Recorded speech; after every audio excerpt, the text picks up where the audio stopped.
Spider-Man Across the Spiderverse is the very long-awaited sequel to Spider-Man Into the Spider-Verse, um, an animated movie that came out kind of out of nowhere. Not a lot of people really knew that that movie was going to be what it was, but it absolutely took everyone by storm.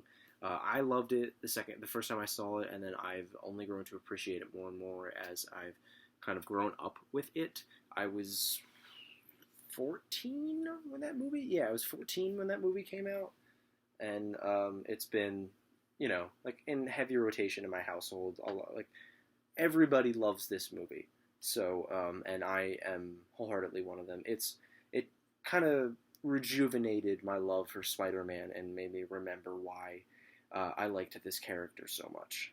So obviously there was talks of a sequel pretty much right after that movie came out. I remember even in like 2019 hearing about the sequel, and then it got delayed a whole bunch. It was supposed to come out last year, but it didn't.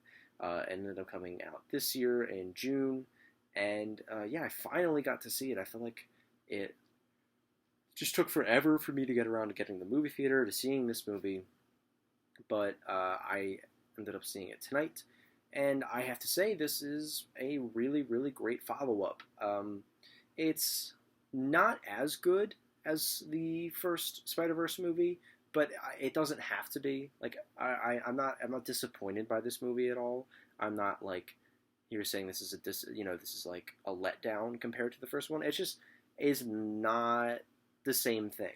It is a very different type of story that's being told here, and it's expanding the universe and fleshing out secondary characters, I guess. We get a lot more of Gwen in this movie. This is kind of her movie at times. It juggles between her and Miles Morales, and then like interweaves them. That's the word. But yeah, this is very much a setup movie. It's introducing us to the greater multiverse of Spider-Mans and why they are doing what they do, and giving us a villain that is directly connected by the metaverse. So I initially wasn't being super wowed by this movie at first. I felt like the first act takes some time getting settled into. Like you need to, I don't know, let this movie hit its groove, because it takes a little bit of time getting there. I'm not really saying that as a negative. It just is a very long movie, and it takes some time getting there. But once you do get there, man, this movie really hits its stride, and I ended up loving it. The Spider-Man Across the Spider-Verse is kind of the shot in the arm that 2023 needed. This year has been very, very mediocre as a whole. There have been some really good movies. I have enjoyed a decent amount of them, but a lot has disappointed, and a lot has been just kind of okay.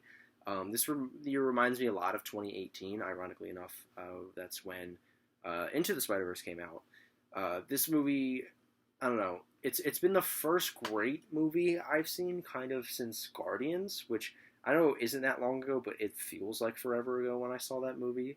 I don't know, this year has been strange for new releases, and this movie really, I don't know, got me back into the swing of things. I've haven't been watching a lot of movies recently. I don't really know why, or at least in my standards, I haven't been watching a lot recently.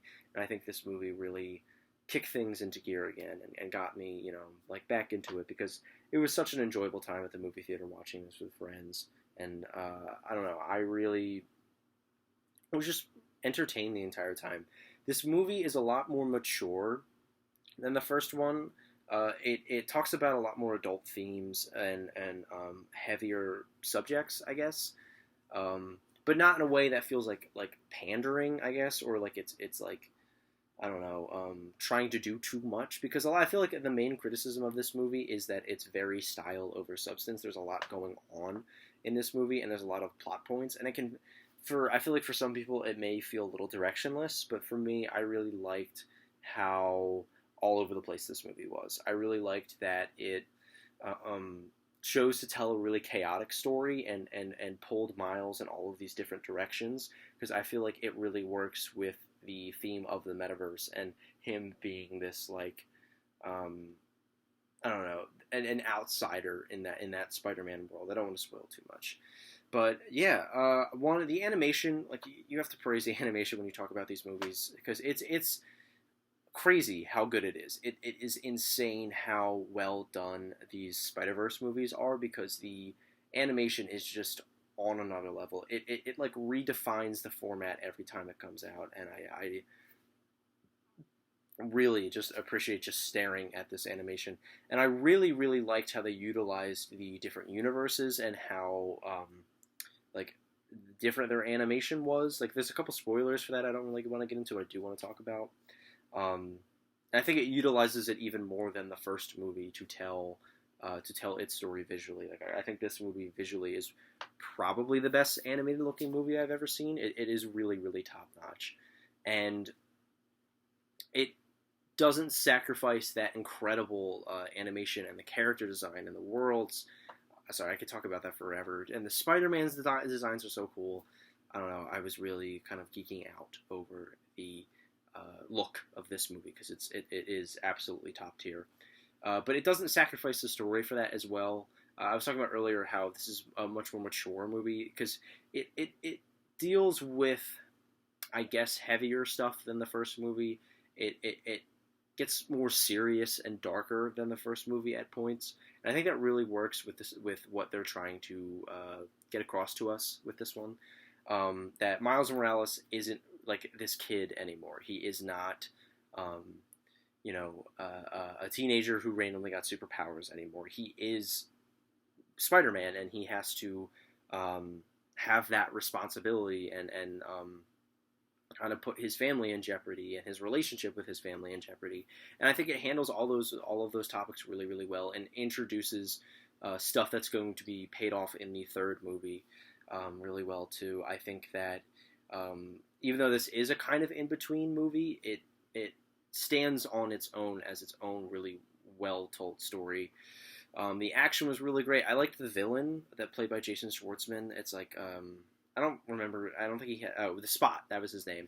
I think he really worked as like a semi goofy villain who turns out to be a really menacing and serious villain. I like the little I don't know,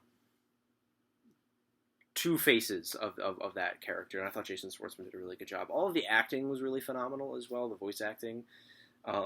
Spider-Punk is in this movie. He's one of my favorite characters in all of comic books. I just love Spider-Punk, and he was great in this thing. And yeah, I was thinking to myself in my head that this movie is just the better version of No Way Home, because it is. It does what No Way Home was trying to do while also telling a good story. Like, No Way Home was just fan service for 2 hours. And, that's fine. I liked No Way Home. Again, I like that movie. But it is nowhere near the level that this movie is. Because it does that fan servicey stuff, but in a way that serves the story really well.